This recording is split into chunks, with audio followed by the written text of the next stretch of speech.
Pineapple Pizza Podcast discusses the histories, cultures, and beliefs of regions around the world. These stories often contain mature and sometimes disturbing content that may not be suitable for all audiences. Listener discretion is advised.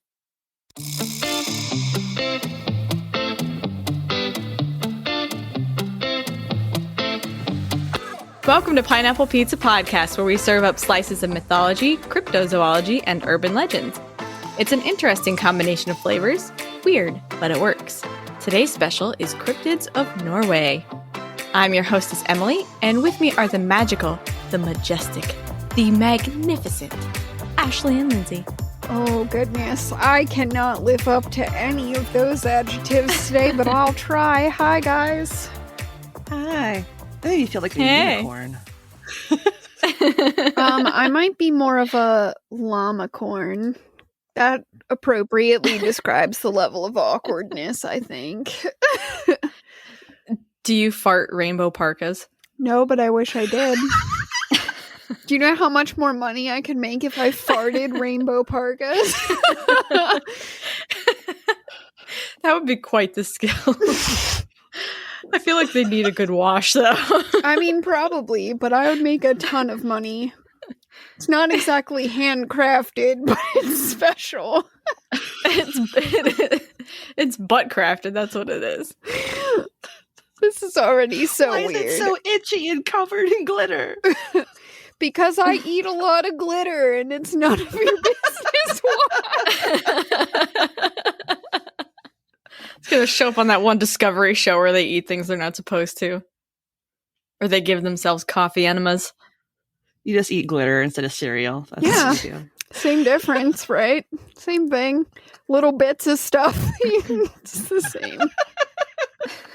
Listen, I might not actually eat glitter, but I guarantee I've swallowed glitter at some point in my life. It's let's be honest, it's an inevitability unless you've never been near glitter. It is a plague. It is certainly a plague. Once you have it, it's so easy to give it to somebody else and it ends up everywhere and you can't ever get rid of it. Well, glitters are the herpes of the craft world. They are. They are. Well, the cryptid that I have for you this week isn't quite so... It's not rainbows and sparkles, I'll tell you that. But I think you'll enjoy. Does it wear a parka? No. Okay. No. Not that I'm aware of. Okay. Were there parkas in Norway? I'm sure there were something like a There have to be... We're just going to imagine it wearing a parka for funsies. I think that works. I like it. I'm going to imagine it wearing a beautiful parka that has a llama corn sewn onto it. So I think once I start describing what this thing actually is, that's going to be a pretty comedic picture for you. Yes. So first I need to preface this, the cryptid, because I only have one today, with a little bit of background about the country of Norway, because as we've seen before, the history and geography of a country often influences its cryptids. And myths and urban legends and all that good stuff, but I'm focused on cryptids, so that's what we're going with. The Kingdom of Norway currently has a population of about 5.4 million people, inhabiting an area of approximately 385,207 square kilometers, which is 148,729 square miles, because I can't read. Woo! And a good chunk of that is coastline. So 101,000 kilometers, so that's about a third of it, is coastline, or 63,000 miles. Wow, I don't get to say this very often in my life, but that's bigger than I expected. Right out the gate. Right out the gate. They just smacked you in the face with all that coastline. Listen, I'm in a weird mood. I don't know what's going to happen, but we're going to record it, and that's all that matters. So it has so much coastline because it's actually part of the Scandinavian peninsula. Yeah. Which I think you talked about before, and that also includes Denmark and Sweden. Yeah, I think I touched on that very briefly. About half of the country lies north of the Arctic Circle, and this means that they experience some pretty extreme days. So during the summer, they might have long periods where the sun is up until midnight or never even sets at all. And during the winter, some regions will go 2 months without seeing the sun. So they kind of live in like this twilight during the daytime and then like the deepest, darkest night after nightfall. Don't like that. Don't like that at all. First of all, I would just like to say, opposite of what you might think, I would probably be awake the entirety of the 2 months the sun's not up, and then I would be passed out most of the time when the sun's out the whole day. It would be weird. That's because you like to be awake during the night for some reason. Your brain just says, I have to be awake. I'm wired wrong. It's fine. I just want to be awake and doing stuff, and I feel very creative and energized at night, but not so much during the day. Yeah. That's fair. Well, then Norway might not be the place for you to move to. No, it's okay. Although they do have really good healthcare, so that's nice. They've got that over Alaska, but I don't think I could live any of the places where the sun just doesn't come up for an extended period. Well, as you can imagine, that would really mess with your perception and your perspective of life when everything is just perpetual night. Messes with you. Absolutely. And psychologically, it'll mess you up too. So I think that plays a lot into what I'm going to be discussing later. Oh my god, I'm so excited right now. So humans have been in the region for nearly 9,000 years, arriving about 6,000 years after the glaciers had receded enough to make the land habitable. So it was those glaciers that were largely responsible for the really unique landscape that the country's renowned for. So they have stunning mountains, big, huge rock formations. A lot of times they relate these to trolls. Rock formations are related to trolls. They have large lakes, hot springs, miles and miles of river, and the steep cliff sides of the famous fjords. Everybody knows about the fjords. It's because it's a cool word. It's just a good freaking word. For those of you who don't know exactly what constitutes a fjord, according to fjordnorway.com, it's a deep, narrow, and elongated sea or lake drain with steep land on 3 sides. So the opening toward the sea is called the mouth of the fjord and is often shallow, while the fjord's inner part is called the sea bottom.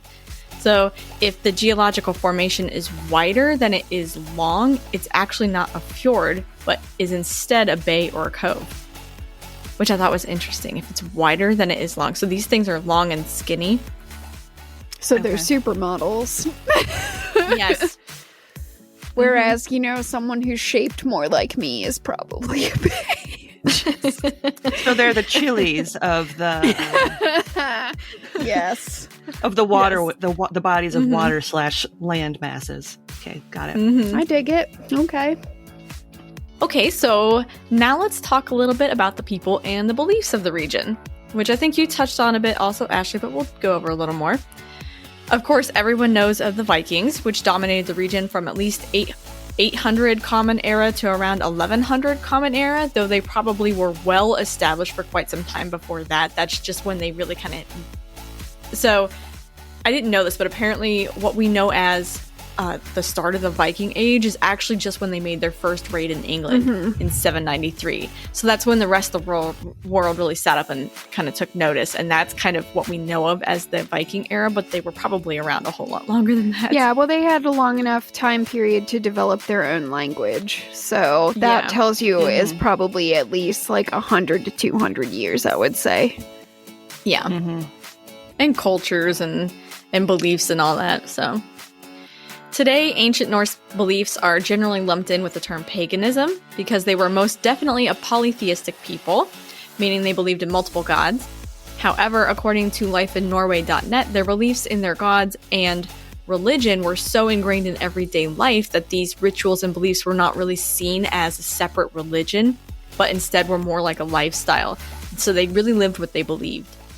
In the few hundred years that followed that first documented raid, the Vikings colonized widely, including regions in North America, Greenland, Ireland, England, North Africa, and Italy. So unsurprisingly, travel and other cultures influenced them as much as they influenced others.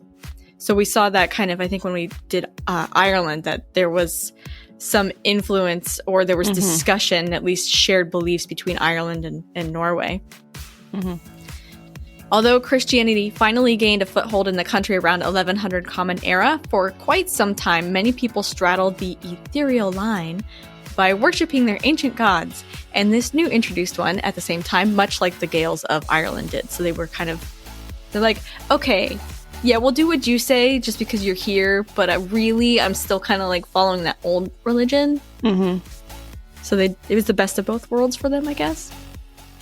It's important to note that a lot of what we know about ancient Norway and the Norse was written down several hundred years after the introduction of Christianity. Mm-hmm. So it is very likely that the Christian beliefs of the Middle Ages influenced how those stories were eventually documented. So that's really kind of like a little bit of history that I wanted to give you before diving into this, because I think a lot of those pieces play into this story. So let's dig into our meal. Hey. Are you hungry? I'm hungry. I'm always hungry for pizza. Well, this might be more like jerky. Yay. I don't know how I feel about it when you're gonna put it like that, but I'll keep an open mind. Pizza jerky. That's a disgusting concept. Dehydrated meat is not my favorite. Well, okay. So maybe it's just preserved. I mean, pepperoni and salami are preserved, right? I don't like those either. Oh. Well, this might not be your favorite meal. That's okay. This is another one-course family-style meal. I was inspired by the delicious treat that Alex from Weird Distractions served just before the restaurant closed for renovations. So as you'll recall, she cooked up the vengeful spirit known as the Gjenganger, and she said there was another spirit that was similar to it, and that's what piqued my interest. So I hope you're ready for a big old meaty bite of Draugr. Oh, you don't remember this one? No, I don't. Is that weird? I don't remember. Well, okay. Let me get into my next one, because then it might pique a little bit of... Okay, yeah. Jar your memory. Yeah, thank you. As you may recall from Alex's discussion of the Gjenganger, the Draugr is also a corporeal spirit, which I was finding seems to be pretty common in Old Norse beliefs. The name itself is an Old Norse word, and the more modern Norwegian take would be simply Draug, or Draugr. As the Americans would say, we say Draugr. Yeah, because we're American. Please don't. We don't all sound like that.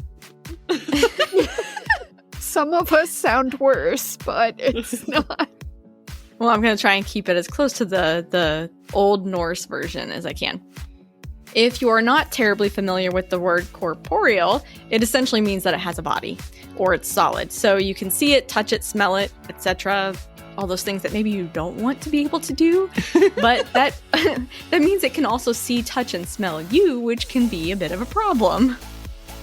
Draugr are the reanimated dead or walking dead, which is why they are also known as Apdraganga, or one who walks after death. That's cool. Yeah. It looks like apartment ganger, but it's not. Oh my god. It's like, that's not how you say that. No, that can't be right.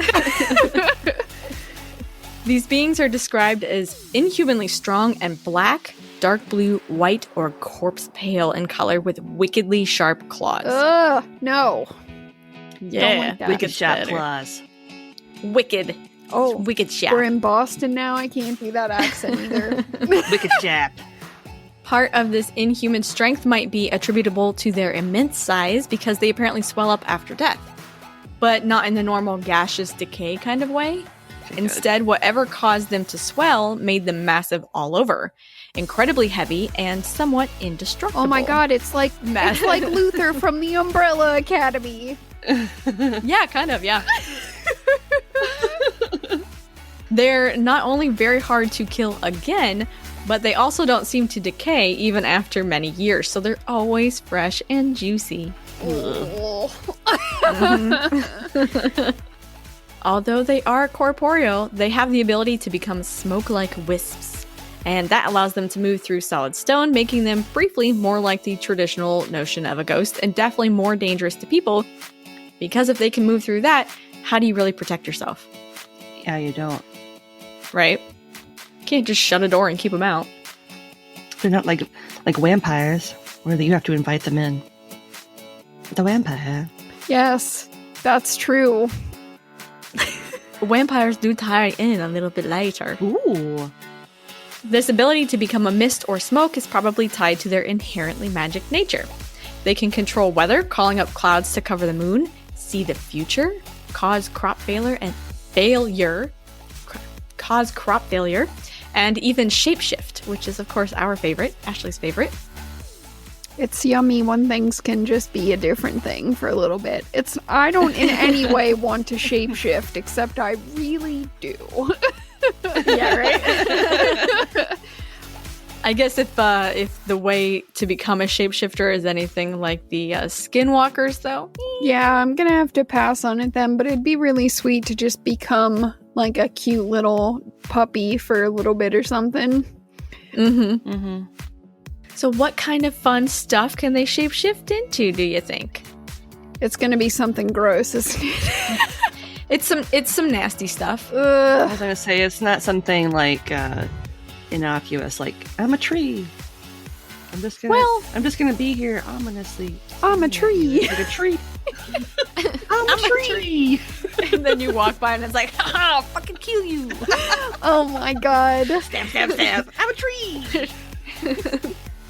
The Viking Answer Lady website says they can shift into seals, which is, kind of boring, whatever. So that's a little normal. A great flayed bull, which is really gross. No, I don't like that. I don't like that at all. Juicy. A gray horse with no ears or tail and a broken back, which is fucking nightmare fuel material.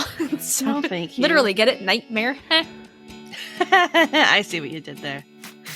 But also gross. It was okay till we got to the part about the spine. Oh no. You're right, right. No. No ears, no tail. It's like, okay, that's creepy, but the broken back, you're like, oh, I don't like it. Can't. Or it could be a simple, innocent-looking cat. But that cat would not be so sweet. It would certainly not be your favorite little fur baby. It's a flurkin. What the fuck is a flurkin? It's the cat from It's the cat from Captain Marvel. Mm-hmm. It's the cat that took Fury's eye. Oh no. Well, I mean, the eye's still in there, but it's messed up, so. Ew. It's messed up real good. Well, this might be a flurkin. It's a flurkin. Oh my god, I'm so excited. So, what this cat's gonna do is it's gonna sit on your chest as you sleep, and it's going to grow bigger and heavier until it crushes you to death. Oh god. Nope, that's not a flurkin. That's just an asshole. I feel like that's a result of somebody overfeeding their farm cat, and they wake up one day to a cat sitting on their chest, and they're like, oh my god, you're trying to kill me. All cats do that. Do they? It's such a cat thing. My cat does. Mm-hmm. My cat likes to run across me first thing in the morning. It's fantastic. Hard pass. Love it. That's a great way to wake up. I don't want that. I don't want that at all. No, you don't. Some of their other magical powers that the Draugr have is the ability to curse a victim, turn the day into night by bringing darkness about temporarily. Okay, that's just cool. Wake Ashley right up. Yeah, don't do that. Mm-hmm. It's hard for me to fall asleep. Don't do that. Incite diseases and epidemics, cause crop failure, and enter your dreams to potentially drive you mad. Oh, no. No. Don't do that. When you wake up, they'll be kind enough to have left you a little gift nearby so that you know that they were actually there. And what that gift might be, I don't really know, but I can imagine that if it came from a grave like these guys do, it's probably pretty gross. No, I guess I'm off track. I was like, it's a dead mouse, because they turn into cats, but... Oh no, I assumed it was a giant pile of, like, corporeal shit or something. Oh my god.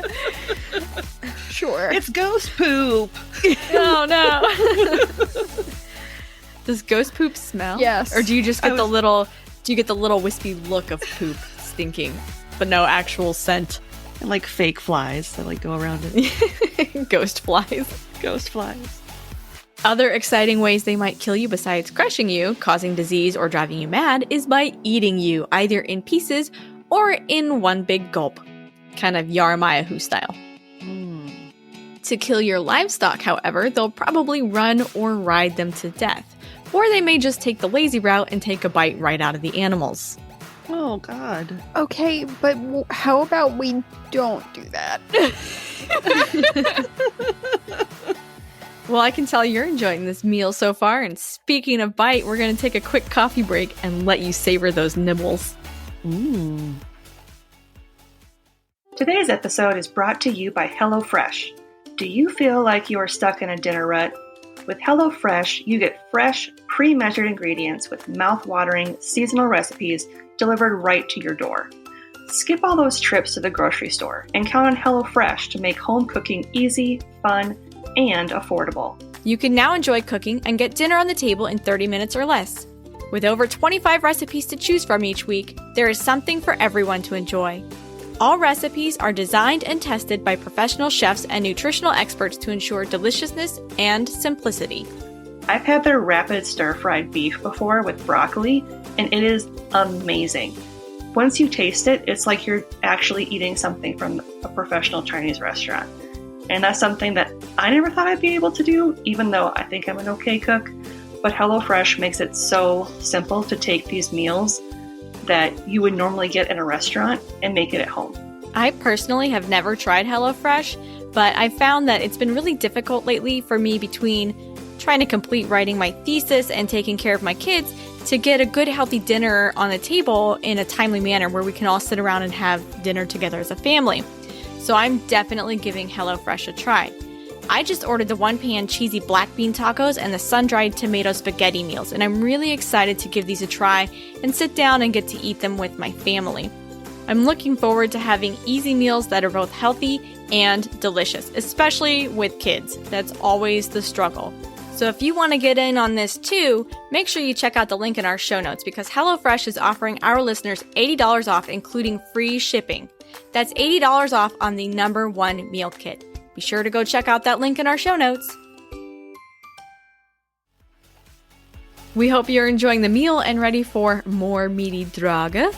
While we were in the back grabbing our coffee, Ashley was talking about how much the broken back of the horse creeps her out, which I'd have to agree. That's pretty nasty.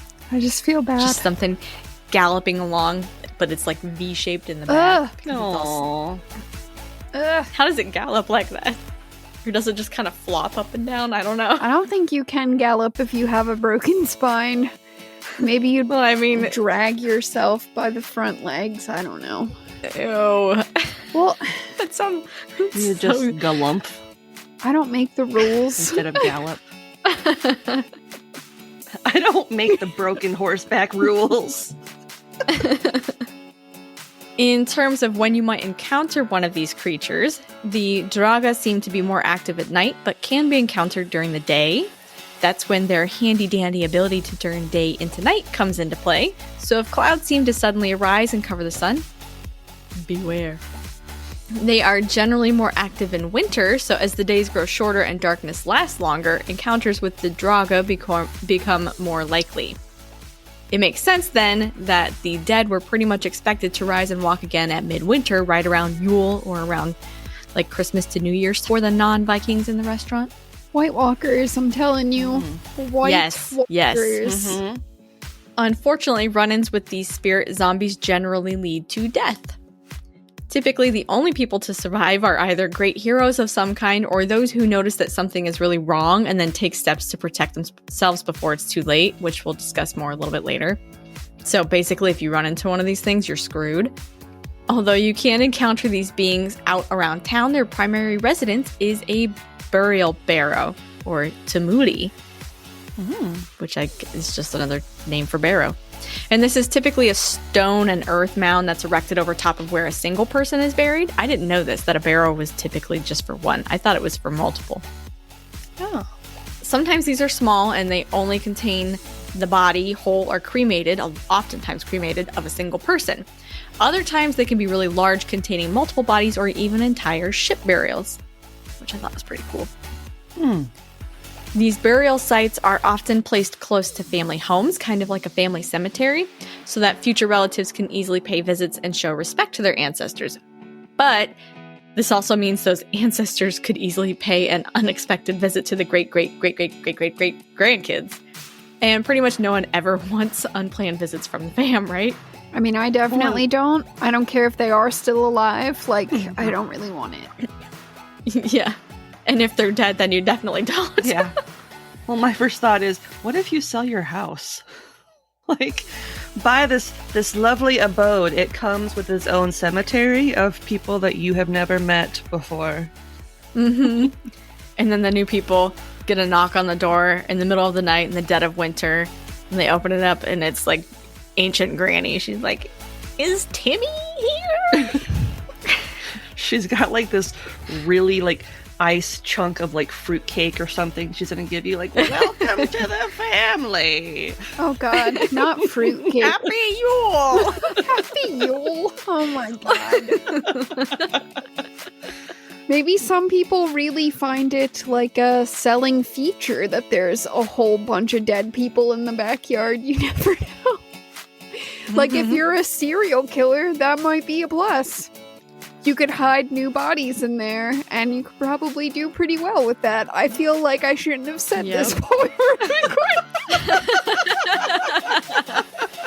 I am not a serial killer, I swear. See, when you said other people would enjoy it, my brain immediately went to, like, there are ghost hunters in the US. Are there Draugr hunters over in Norway? And Ashley's like, serial killers. I was just being practical. What can I say? Usually the deceased go out in style, so they're buried with all kinds of awesome loot, weapons, sacrificed cattle, or even a wife or favorite servant, because, oh yeah, they sacrifice those too. There you go. So if you're not squeamish, there's another good reason to want to buy that house, because when they're gone, you can just dig up Nana and take all of her fancy jewelry. Yeah, but you might not want to. I'm gonna take my chances. I already have a sweater, so I probably shouldn't. This hoard of sweet stuff is fiercely guarded by the Draugr, and any attempt to rob the burial site will end in almost certain death for the greedy robber. Good luck. Come get me. I saw over and over that the big explanation for this is because the Draugr they're really selfish, which I thought was kind of bullshit because it's their stuff. That you're not being selfish if it's your stuff. Just get the fuck out of here. You can't take my stuff. Don't they have a right to protect their things? I mean, they're dead though. So. But it's their stuff, man. Okay. But then what if you lick your finger and touch it first? Because then it becomes yours. That's the rule. I guess licking your finger and touching it would be but see, if you lick your finger, then your finger's yours, but did you actually lick that thing? Or are you just transferring saliva? I'm transferring my saliva to the thing, and I'm touching it. I don't know if that counts. This is mine now. I think you have to actively lick. If we're talking frozen Norway, I am not actively licking anything that is under the ground. I have seen enough movies where I know that would end poorly for my tongue, and it's also gross. It's true. It would not end well. As a general rule, you shouldn't lick things that you find in the ground. I'm just gonna that you dig up out of the dirt. Just saying. I feel like you walk into the barrow, the Draugr's all like, "Oh no, you can't take my stuff," and you instantly pick up the sword and you lick it, and he's like, "Oh man." But your tongue's stuck to it, so you're like, "This is mine now," and then you run out of there, sword stuck to your face. I'm just over here wondering if there's any kind of connection, which I'm probably just making a mountain out of a molehill, but it's weird to me that they fiercely guard their stuff and they're called Draugrs, and we have dragons, which sounds similar, and they also guard hoards of treasure. And I just feel like in my mind I'm trying to make a connection happen so that I can have it. It wouldn't surprise me because a lot of this transferred over to Scotland very heavily, and Ireland and England. So it wouldn't. They have things over there that are known as the hogboon, which is hagbui, which is another kind of corporeal spirit in Norway that's really similar to the Draugr or the Gjengangr. But they also had revenants and stuff, so I bet that they perverted this word. It wouldn't surprise me at all. I think, Ashley, you're onto something there. I don't think I saw anything in it. I really want to make this into a Song of Ice and Fire, and I'm not going to stop trying until I get there. So they're considered selfish because somebody wants to steal their stuff. But they're also considered selfish because they seem to want to be able to come back and live the lives that they once did, rather than move on as they should. They want to go into their old homes or halls, kind of use their old stuff, hang out with their old buddies, but in a dangerous and potentially lethal kind of way. So they seem to keep all of their old memories and skills, which I thought was pretty cool, with the addition of some impressive new ones and a very sour disposition. So they're going to remember exactly who you were, and if you piss them off in life, you are so screwed when they die. You are on their after-death hit list. It would make sense then to think that probably people who were selfish or greedy in life, like the grave robber, for example, might become a Draugr, and they're essentially just carrying on with their old ways. But the bad news is that pretty much anyone can become one of these. Generally, anyone unpopular is guaranteed to become a Draugr, as we kind of expected. This would include greedy people, bullies, Katie before she joins the plastics, etc.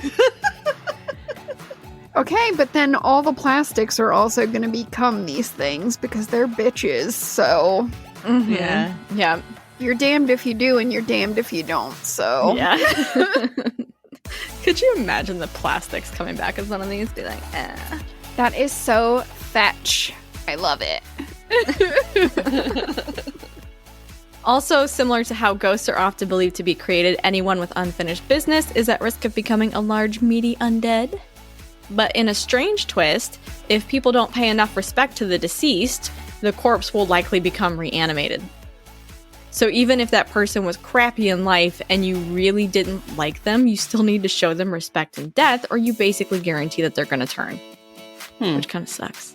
Because who doesn't want to spit on somebody's grave? You're going to tell me that I can't talk shit on someone after they're dead? I'm not going to comply with this request. I think you probably could talk shit, but you have to show respect to their grave and their body and all that. I'm gonna spit on some graves. Yeah, right. Weirdly, the position in which the body is interred could also be a sign that the person might return as a Draugr. The bodies must be laid to rest in an absolutely horizontal position. So if the guy constructing the mound left his level at home and the body ends up kind of even at the slightest angle, then the corpse is going for a late night walk. That's so weird. I hear a lot about geometry. Apparently. It's just like weirdly specific. Like, oh my god, my corpse is at a 2-degree angle. I have to come back and avenge this travesty. Because apparently it's not fully at rest at that point. That's weird, but okay. Agreed. Draugr can also turn others into undead, kind of like vampires. If a person is killed by one, they will be destined to become one themselves, or they will become an enslaved ghost tied to the creature that killed them.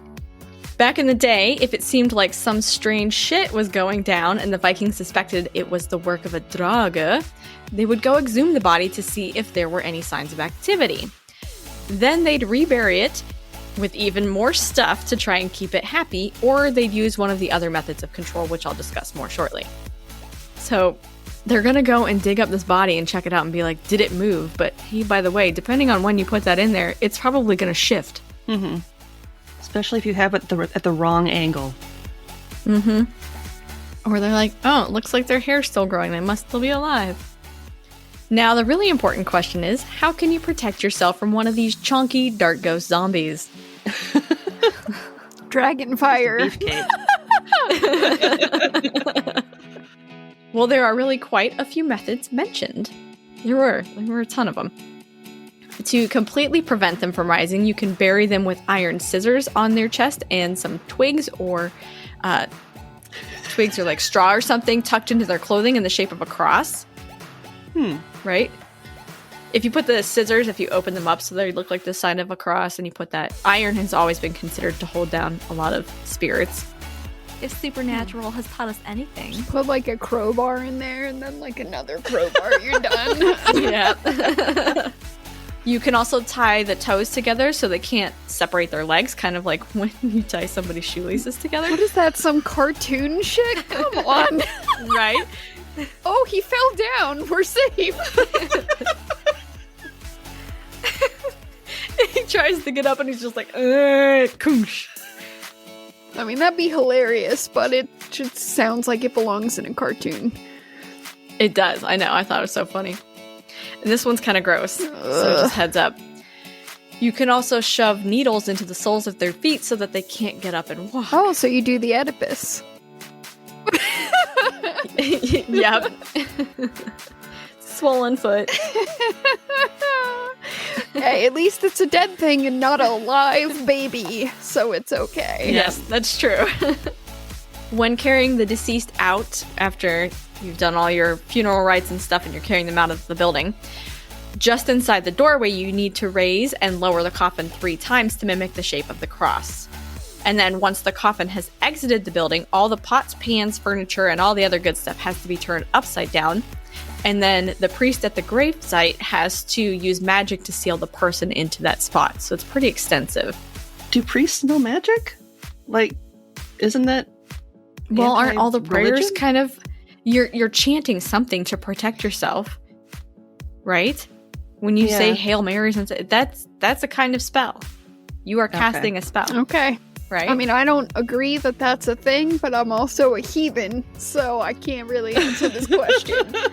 I am sitting here thinking how much, like, for the first time in my life, I'm like, God damn it, I wish I'd been born, like, several hundred years ago, because I would have made up the weirdest shit and convinced everyone it was true. And then people would be like, well, we have to turn all the furniture upside down, and then we have to draw, like, a picture of a baby in mustard on the floor. And just, like, I would have done... Oh my God. I would have done the weirdest shit, and people would have been like, oh yeah, we totally have to do this. Look, she's still alive. They must not have gotten her. Yeah, I didn't see anything that said how long you have to leave everything upside down, so I don't know if that's just like a for the night or till the spell has been cast or what, but... Forever. Like, is that long term? Good luck cooking your soup. You just leave them where they are. And it being a hoarder. Ew. Ancient hoarders. On this episode of Ancient Hoarders, Bonnie has collected 20,000 pots upside down. She says she can't get rid of any of them because then her relatives will come back to life and take their vengeance. Can our caseworker Sally help her let go of her pots and her past? Oh my God. If you want to be really proactive, you can even construct corpse doors. So when someone dies, the door is unbricked and the coffin is carried out feet first through the doorway. Then the entire doorway is resealed, so you brick it back up. And the big belief here is that the undead basically retrace their steps. So if you carry them out feet first, then seal the doorway, not only will they not be able to see exactly where they're going, but they also won't have a door to walk back through when they return. But can't they just turn into smoke and go through it? Yeah. Like, I don't think that would work, guys. Yeah, these beliefs are kind of pieced together from regions all over the place. Yeah. There is a problem with your logic, Sven. That doesn't work. Now I have a bone to pick with you. I just picture the person that, like, puts in the last brick and they're like, we're all good. And then this, like, mist comes through and they're like, hey. And he's like, God damn it. They call the door bricking a fortunato. Oh my God, that was fucked up. It is also very important not to answer the door at night, especially if you only hear one knock on the door or window. If somebody's knocking on your window, don't ever answer that shit. Seriously. Yeah. Like, why do we have to say don't answer the window? Like, don't do it. In Icelandic tradition, visitors should knock 3 times, while a single knock signifies something evil. And I don't know if the same tradition holds in Norway also, but I think the advice is pretty solid either way. Yeah. So if somebody's just like, boom, don't answer that shit. No. Mm-mm. Nobody's home. Oh, I just don't answer anyway. I don't care how many times they knock. Get out of here. Right? I didn't order any pizza. I don't know who you are, and I'm not answering the door. now that everybody knows how much you love Red Bull and cheese pizza, somebody could easily come to your door and be like, Red Bull and cheese pizza! I still want to come out. It's not worth it. Unless it's Pedro Pascal, and then I will be out in 12 seconds, and I will never let you leave. But what if he tries to eat some of your cheese pizza?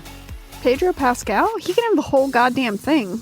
Oh, okay. See, I'd be protected. Like, bitch, this is my pizza. No, listen, that man can do anything he wants. Those are the rules of life. Although he probably shouldn't take my Red Bull because I can't survive without it.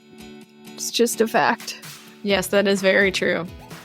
So the Draugr might also do something called house riding, which is where it sits its big old massive butt on the roof and then kicks and bangs and smashes harder than a child having a total meltdown. So it's basically up there like, let me in!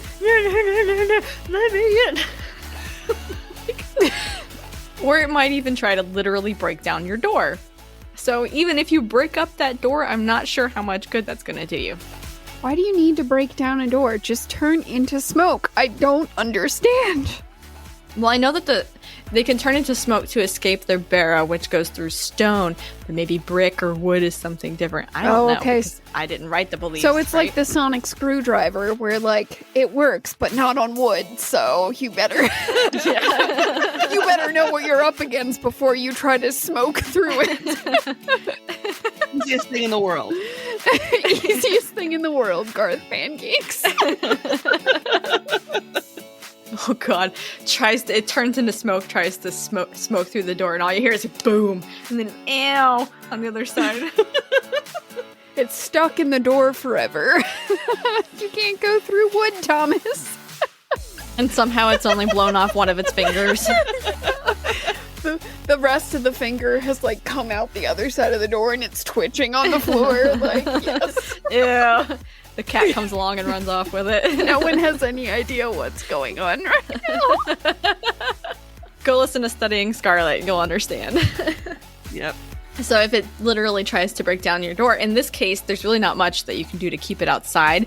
So it's important to know how to kill the intruder because, believe it or not, the dead can die again. I mean, I guess we believe it because we kill vampires and they're dead, so whatever. And we kill zombies and they're dead. I was just going to say zombies. It's true. Yeah. But this gets really complicated, so bear with me. Ooh, all right. When I was going through my sources, I was like, wait, what? How do I wait? So iron will hurt a Draugr, but it won't kill it. Instead, you have to somehow overpower the thing in like a wrestling match, kind of like you do have with the Kappa. And then you use a sword from its own barrow to cut off its head. You know, sure, okay, simple enough, whatever. We just happen to have the sword from its barrow in my house, somehow. Except that some say that when you cut the head off, you need to either somehow jump between the head and the corpse before you let the bodies hit the floor. It's like, what are you, like, somersaulting over the corpse? How do you do this? Because we're all ninjas.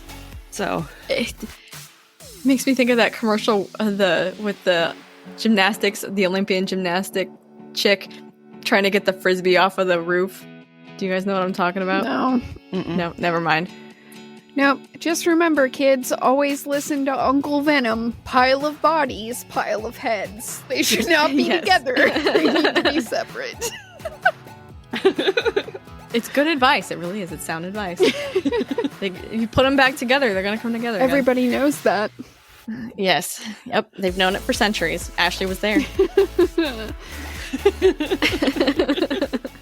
Okay, so you have to jump between the head and the body before it hits the floor.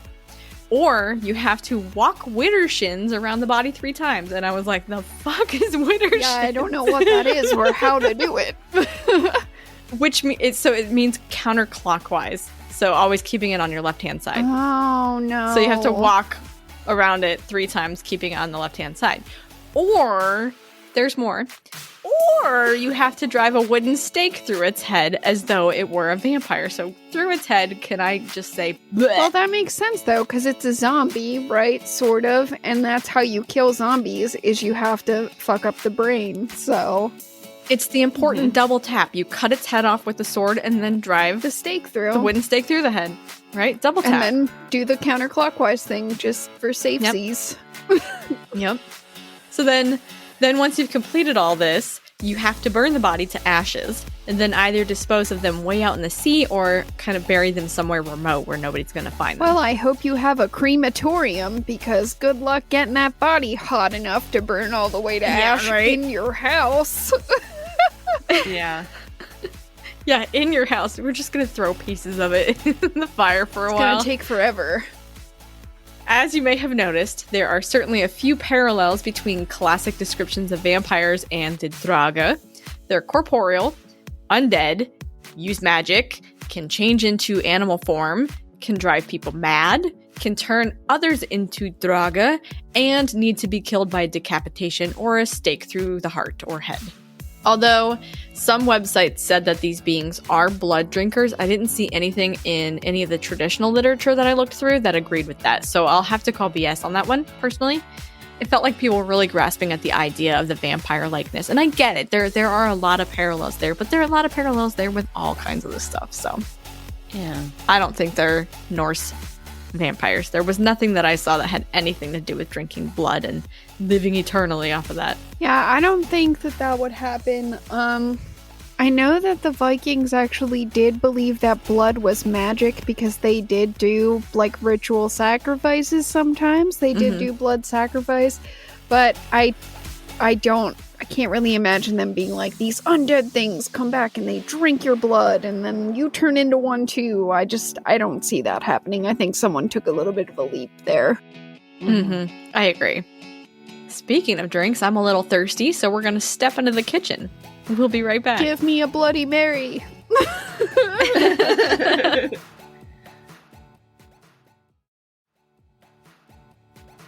Feeling refreshed and ready for more. Woo! Ashley had a Bloody Mary while we were in the back. Well, you know, I'm 1,500 years old, so I've got to do something to keep myself going. That's how she revitalizes. It was real blood, so. Maybe it's a facelift. Maybe it's the blood of the innocent.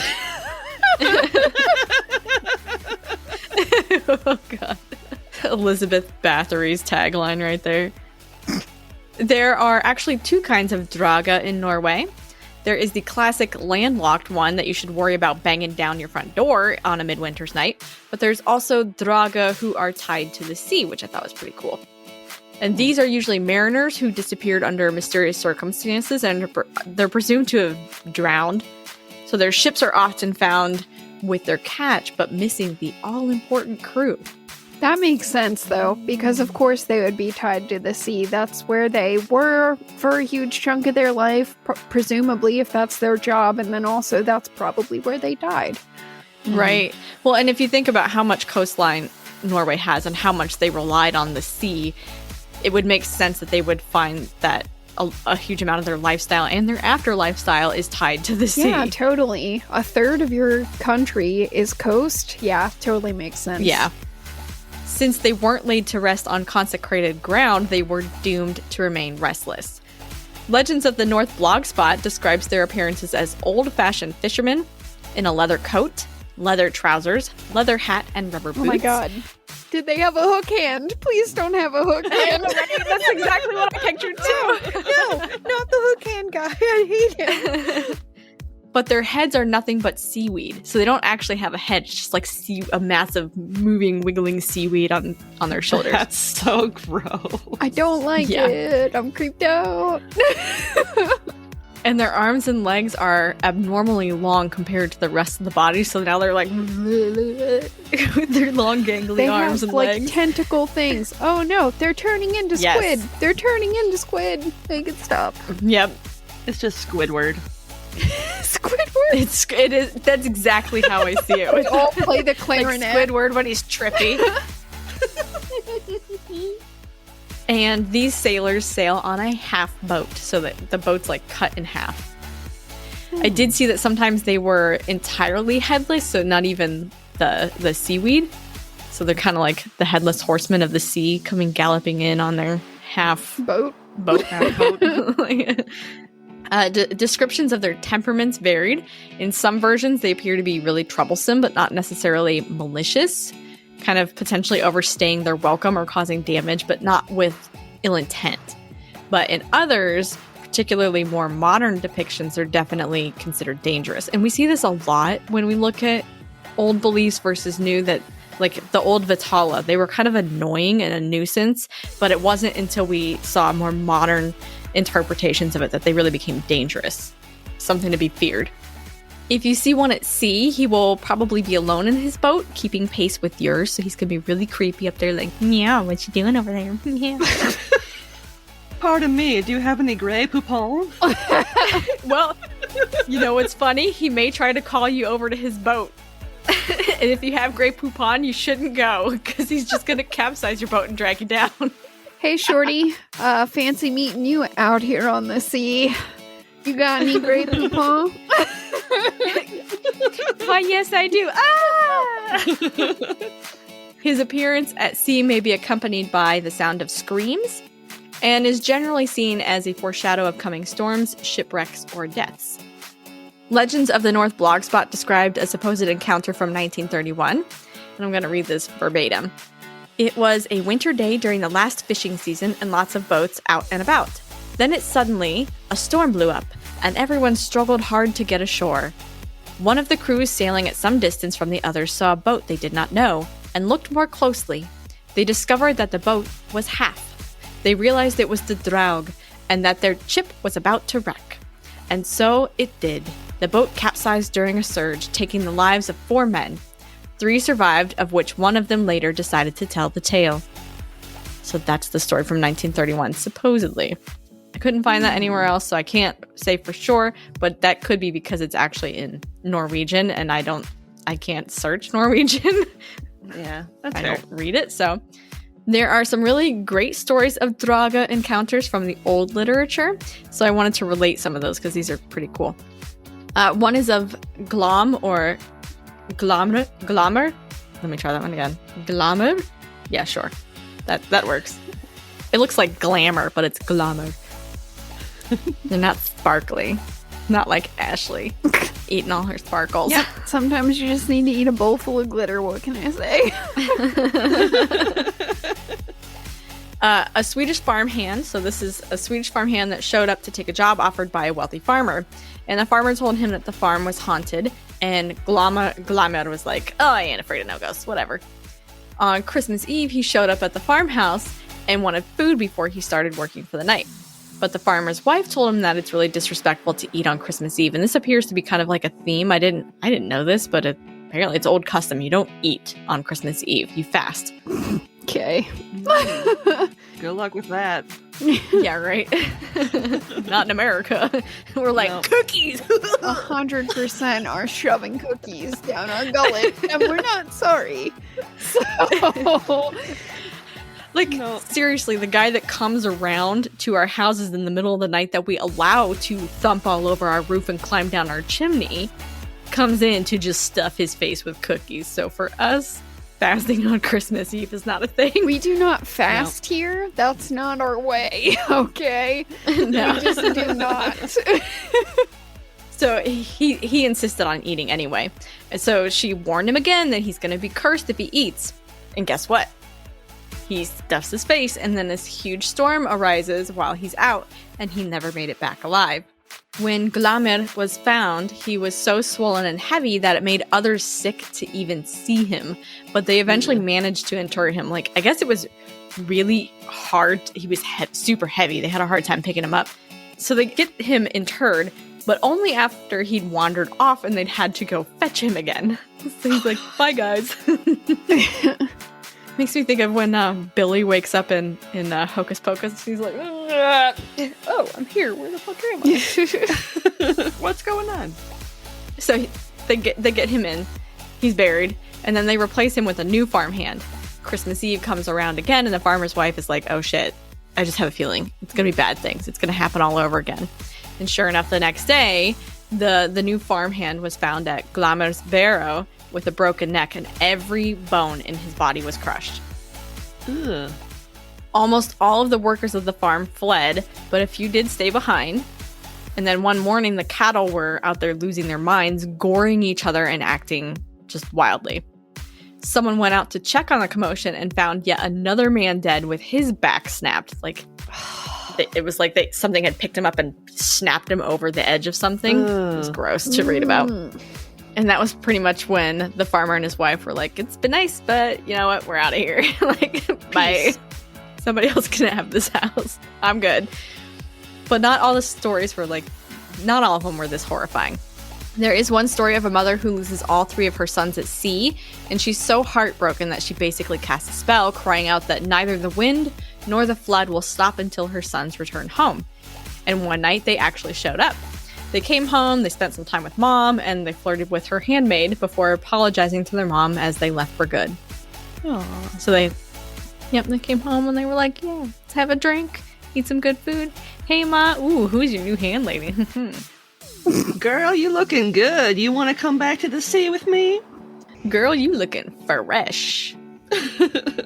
Well, anything looks fresh when you've been dead for a while, so. This next one you might be familiar with, Ash. You might too, Linz. I don't know. You seem like you would be a fan of this story. There are also a lot of parallels drawn between Beowulf's Grendel and the Draugr, because he's massive in size and has supernatural powers, and Beowulf, I think, eventually cuts his head off, too. Although neither Glamour nor Grendel are directly called Draugrs, the similarities, particularly in Glamour's case, are strong enough to suggest that they were inspired by these creatures. So they're not outright called the Walking Dead or White Walkers or whatever we want to call them to make it easy, so I don't have to say that word any more often than I need to. Man, now it's going to bother me because I can't remember if he does cut off Grendel's head. Yeah, so I was looking it up, and I saw a couple different versions, so I think there are different interpretations of it. But I know his mom ends up, like, his mom comes back, the body. and then she attacks everybody, and then Beowulf has to beat her, and then at the end, old man Beowulf gets killed by a dragon, and it's sweet. Sorry if I ruined it, but it's been out for several hundred years, so if you didn't read it by now, you probably weren't going to. I had to look it up. That's going to bother me. It says Beowulf rips Grendel's arm completely out of its socket, fatally wounding it, and then it slinks back to its swampy home and dies. See, I was thinking, for some reason I was thinking he cut the arms off, but no, you're right. He ripped them because he didn't have any weapons. Oh, by the way, he fought him naked. So do what you want with that. Gross. Yeah. Do what you want with it. That's probably what he said to him when he showed up. Just shook his hips around. Hey, boy, you do what you want with it. This is the only sword I need today. Oh. And then he rips his arm off and he's like, stop hitting yourself. Stop hitting yourself. And he just smacks him with it. Beowulf was kind of a showy jerk, so he probably would have done that, yeah. Yeah, the Draugr, because that's what we were talking about. Sorry. This thing. Oh, yeah, this talking guy. about. Draugr have also picked up a recent, a pretty decent pop culture following recently. They feature heavily in the Skyrim games, as well as The Witcher 2 Assassins of Kings. And I think the ones in The Witcher 2 sound much more like traditional Draugr than those in Skyrim, because in Skyrim they have like varying levels of strength, and some of them might have magic, but it doesn't seem to be a characteristic that's shared by all.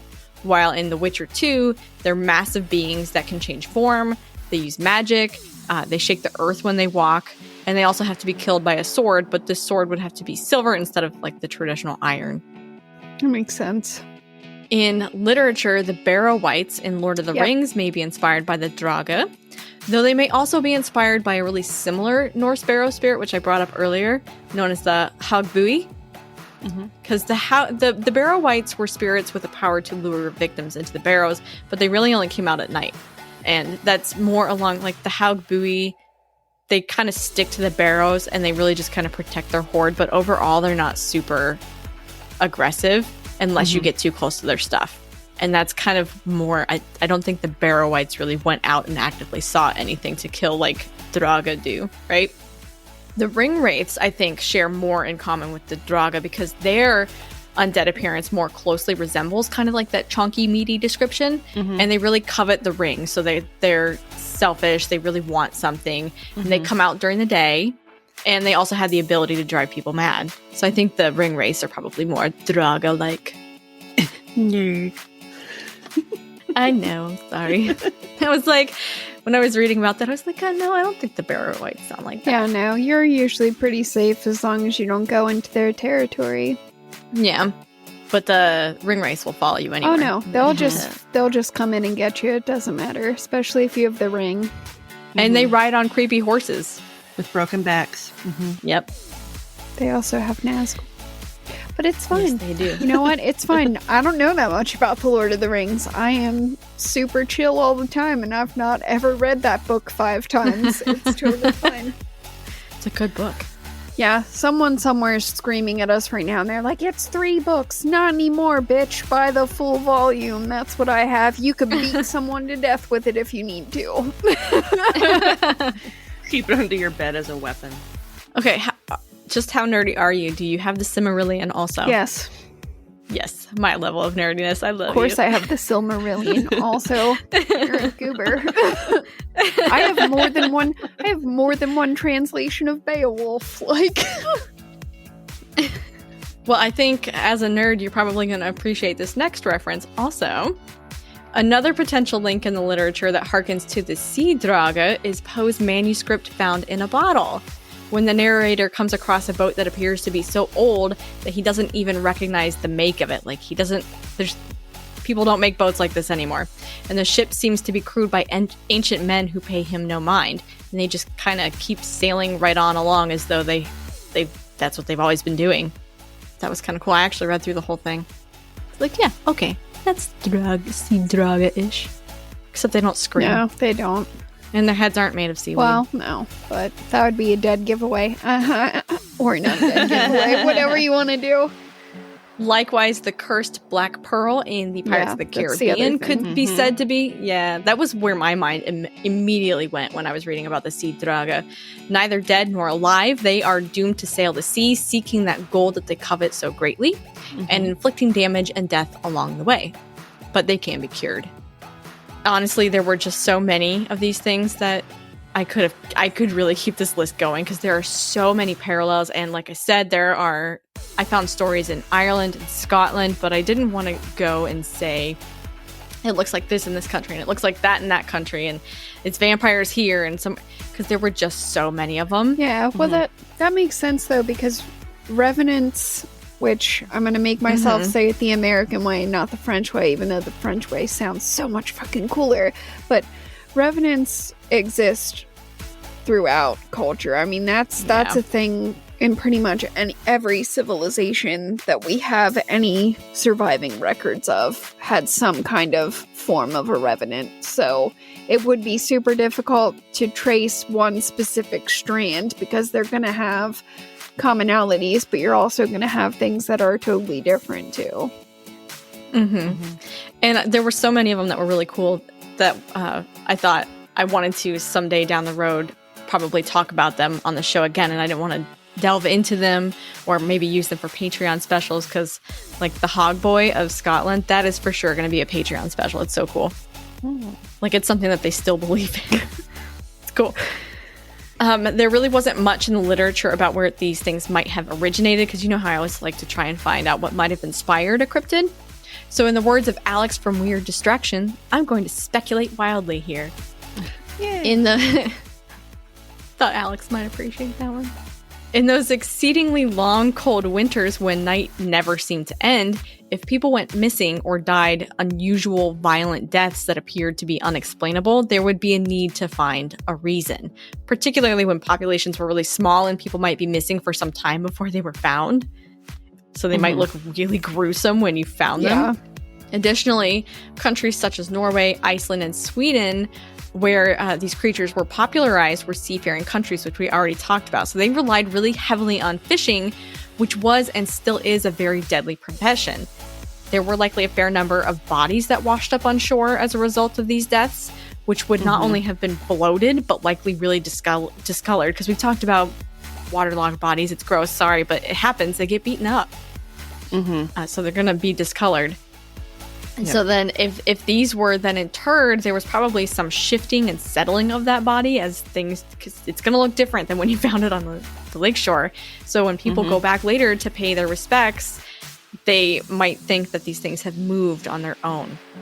Although I could kind of keep serving up more Draugr because there's so much to work with here. Honestly, I found more and more, and I was like, oh, okay, I'm on page like 8 here. I need to stop because it's going to get to be too long.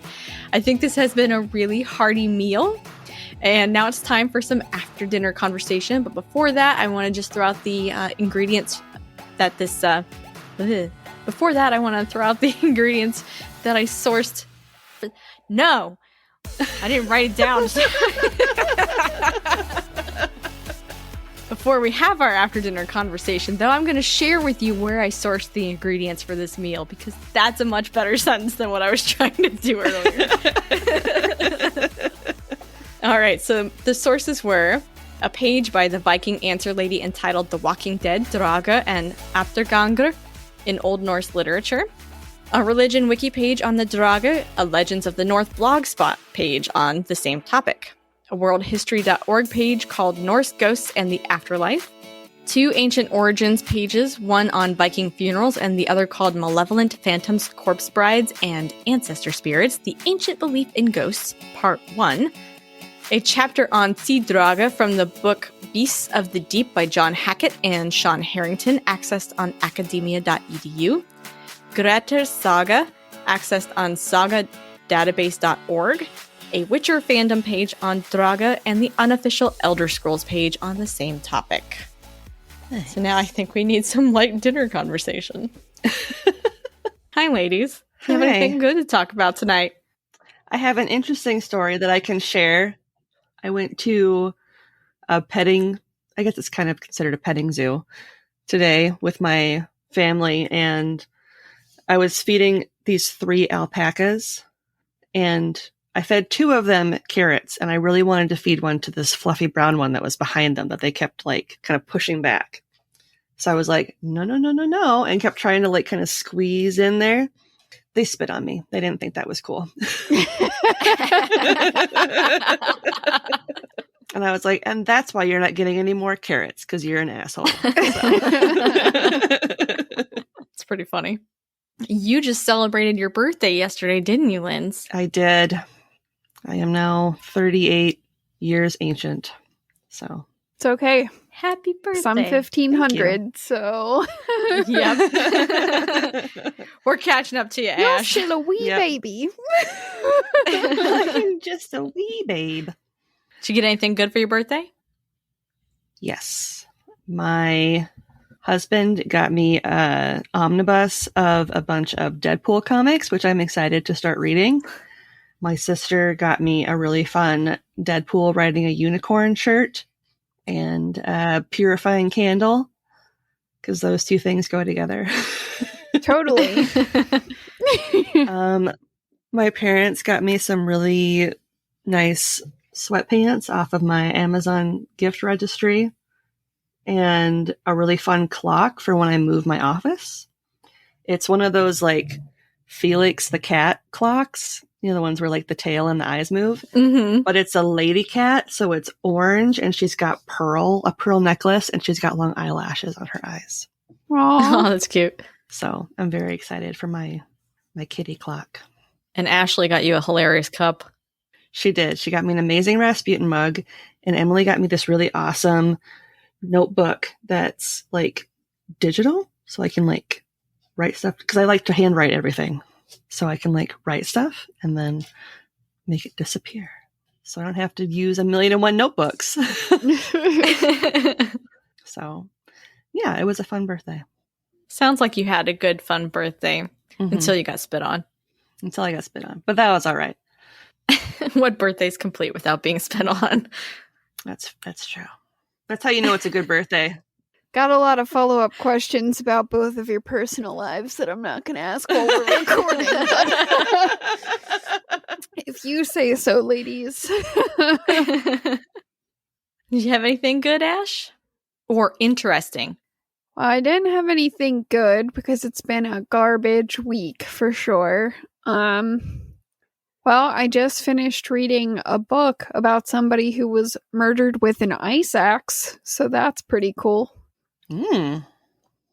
So it's the axe that you use to break the ice apart, or it's an ice? No, it's like an ice axe, like from people who climb mountains and stuff. It's an ice axe. Oh, okay. Yeah. Oh. Did you picture a ice carved into the shape of an axe, Linz? Yeah. It kind of was looks like a pickaxe, you know? Looks like Yeah. a pickaxe. Okay. But, you know, it's made differently because it's for ice and not rock. Isn't that what Cornelius from Rudolph always had? Yeah. Mm-hmm. And he Yep. would lick it. He'd be like, Yeah, well, you wouldn't want to lick this one because it was in someone's brain, but yes. ugh. Nope. Well, how else did you think he killed someone with it? I mean, there are other places you can stab people. Yeah, the fun fact is, though, and I'm going to get into this when I actually get the episode written up, because I did not know this before I finished reading the book. I knew what the weapon was, but it turns out that he kind of panicked before he made his move, and he closed his eyes and ended up putting the wrong end of it in. So because he had it turned the wrong way, instead of killing him instantly, he lived for like, I don't know, 12 hours. No, not 12 hours, but he lived until probably like 8 o'clock that night. Oh, God. I don't know why, but for some reason I thought you were reading a fictional story to start. Like this was just a story No. that you picked up. But no, it's No, true it's crime. not. It's true Now I crime. know. Yeah, no, Somebody this happened. It happened. No. So that's kind of crazy. That is a little crazy. I know that's not a good thing, but you said interesting. That is interesting. That's what I have. That was really interesting. I didn't think about the differences between an ice pick and an ice axe. I suppose you're right. Because a pick, when you think of a pick, you think of a giant nail, basically. Well, the ice picks that I've always seen kind of look like big fucking screwdrivers, but with like Yeah. a sharper Oh, end. yeah. That's what I have Mhm. always seen that is called an ice pick. It's possible that there are other places where they have ice picks that look more like a hammer type thing or more like an axe type thing, but this is like an actual ice axe that you use if you go mountain climbing. So I have a question for you. As somebody who reads a lot of these true crime stories, when you're reading about somebody doing something very aggressive to kill somebody else, it involves bludgeoning or stabbing or whatever, do you in your head go to the psycho sound where you're like, reet, reet, reet, No. reet, in your head? No. No. No, that doesn't happen normally, which this is probably going to be horrifying for people listening at home who don't know why, but normally I try to picture it as closely to what I think would have actually happened as possible, which is horrifying and will sometimes keep you awake at night, but also if you're doing it because you then need to retell that story to somebody else, Mhm. you're going to have a better understanding of what happened if you can visualize it based on the information that you have. Mm-hmm. So, Yeah. yeah, that's I true. don't think I usually have ever, even as messed up as I am, I don't think I've ever actually laughed reading the description of someone getting killed except for Rasputin, because like, that's just like one hard motherfucker to kill, man. It just should not have been. It was like a Wile E. Coyote type of situation. Yeah, killing it was. It was. Rasputin. It's a lot like that. It was like they were all using Acme products. Yeah, it was like so outlandish that it becomes comical because you're Mhm. like, this should not have been a real thing that happened, but it is. Mhm. I mean, 9 times out of 10, the story of what actually happened, even at a case that you already think that you know a lot about, or that we all collectively think we know a lot about because it's a case that's like on stuff all the time, normally the real story is not what we think that it is. And it's really, I don't know, it's really important to me. I guess important's the best word I'm going to come up with, that if I'm going to talk about the way that somebody died, like I want to get that as close to what actually happened as possible. I just don't, I think it's extremely, like it's doing them a disservice to tell the story Mm-hmm. in a way that's not accurate to what actually happened, especially in this Mhm. case. Like, the guy got hit in the head with an ice axe. And I always thought, you know, he was sitting down. I always kind of assumed he kind of fell over, right? Because you'd be dead because your brain has been injured seriously. What actually happened was he got up and started fighting that guy. What? What? How? He got up and fought that guy long enough for other people to hear the commotion and come in. And, like, it was too late for them to do anything to save him, obviously. But, like, that guy didn't get away because he got up and fought him. What a freaking badass. That's, like, some crazy, like, bear strength shit that I just think we need to talk about, because that's yes. hardcore. Although That's legend status right although there. he was Russian, so what do you? That explains a What lot. are you gonna? You're not gonna go they are down made easy. Sterner stuff. Yeah. We do not go gentle into that good night in Russia. We bring the night to you. Yes, we in Russia. We attack the night. Like, it does not come and take us. We take it. Yeah, no, that's hardcore. I mean, that's just hardcore. And I think it's important for people to know that he did that because he was not a young man. And he was like, you are much younger than me and in way better shape because I've been sick for a while. But if you think you're just going to put an axe in my head and get away, you're wrong. And he was right about that. So it's That's like awesome. the Clint Eastwood, like a Russian Clint Eastwood. Kind of, yeah. He was like, you think you're just going to kill me and leave? I got news for you, son. You're not going anywhere. I'm going to fight you like a bear. But, and you know what? And in some ways it's good because he got to go down fighting and he died looking apparently quite peaceful because he knew that he fought that guy with everything that he had and that he got caught because of it. And he got to see his wife before he slipped into a Aw. coma. So that's kind of beautiful. That's nice. And he said, did you see that got that motherfucker? Did you see what I did? Well, You see Then that he was busted out. lip I gave him? he did say something about, like, fighting that guy and not letting him hit him a second time. He did actually tell her, like, he tried to hit me a second time, but I didn't let him. But then he also said something really nice to her before he went unconscious. And I can't remember what it is off the top of my head, but it was really sweet. Aww. Aw. He just kind of looked at her like he was memorizing her face until he lost Aw. consciousness. And that's kind of beautiful because they'd been married for a really long time. That's really sweet and sad. It is really sweet and sad. It's a complicated story. Life is complicated. True facts. Especially in Mother Russia. Well, he got kicked out of Russia, but, you know, he was in Mexico when they caught him. Aw. Oh, we're going to some countries on this one. It's going to be fun. Well, I didn't go to Russia or Mexico recently, but I did go to Denver. Yes, you Yeah, did. And I was went your- for my how was your trip? conference. It was awesome. So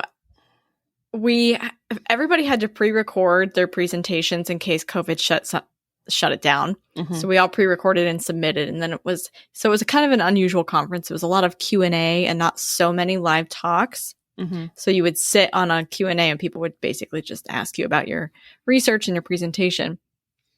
So on the day that I did my Q&A, I'm sitting in there and I think there's one other grad student that was presenting with me and the rest were all professionals in this subject.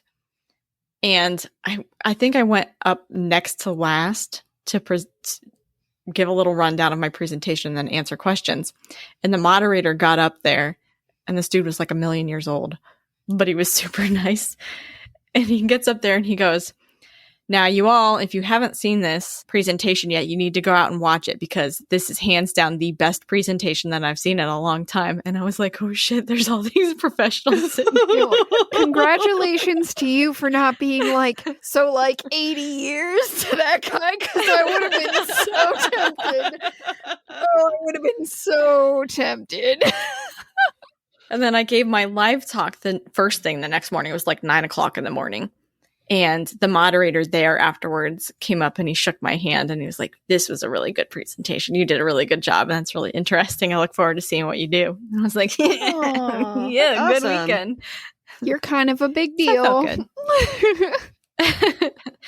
NBD. No big. No, but it felt really good. Yeah. After all that presentation and, with all the bad nerves for talking in front of people. I usually get terrible nerves. But once I got up there and I started talking, I felt so much better about it. I had a whole group of researchers who came out just to hear about my research because they were curious about what was going on with some of their trees. So I That's thought that was fun. awesome. Yeah. It's like, yeah. That is awesome. Good for you. Congratulations. Thank you. Felt pretty good. Oh, I got a tattoo too. It's mountains. Of course you did. Aw. You want another really funny thing? What? Joel got a matching one. Oh my god. We got matching tattoos. You 'Cause nerd. we're that kind of nerdy. Nerds. We were like, we have to commemorate our time in Denver together. Matching tats. And I was like, you realize you're stuck with me forever now, right? Like, it's inked. You're screwed. You can't take that off. Speaking of Joel, we do have to say thank you to our first Patreon donor. Patron. Patreon Our first donor. patron? Yes. Yeah. Thank you, Joel. Yes. Yeah. It's been supporting us for a couple of months now, actually, and we've been not great about saying thank you. Hey, I did post things. You did do posts. I just keep forgetting to We bring it up haven't on acknowledged here it and on say thank you. on the podcast. The potty The podcast. The podcast. It's The cast appropriate of with the how pods. potty mouthed we are. Yeah. So before we close up, shall I read a review from a satisfied customer? Let's Yes, do please. it.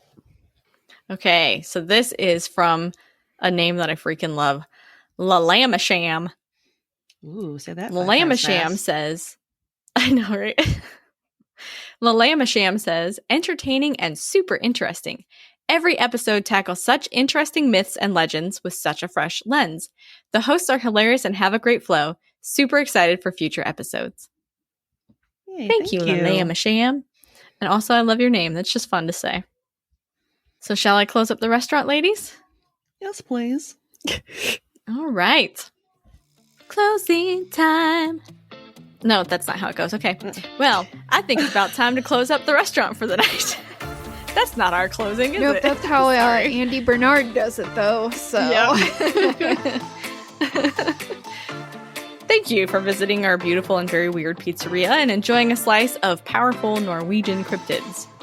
Pineapple Pizza Podcast, sweet and cheesy. Not everyone understands our awesomeness, but we're glad that you do? ? If you're enjoying the show and you'd like to help support us, check out our TeePublic shop for some amazingly fun and funny merch. Or if you want to do a one-time donation, you can do that on buymeacoffee.com and buy us a fresh slice, because we can never get enough. of basically anything, if we're being honest.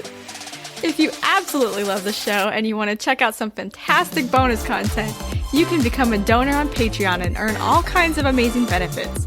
We have 3 tiers to accommodate almost any budget. The $3 Mythbuster, $7 Cryptid Hunter, and $15 Storyteller. Become a patron today and start enjoying all the perks and extra content right away. Don't forget, you can find us on Twitter and Instagram at Pine App Pizza Pod. That's Pine App APP Pizza Pod. You can also send us questions, comments, and topic ideas at pineappizzapod@gmail.com. Remember, there's the 2 P's in app. Otherwise, you're emailing someone else, and I don't want to be held responsible for that. Thanks for stopping in for some deliciously weird morsels, and just remember, no matter how you slice it, You're awesome. And we love you.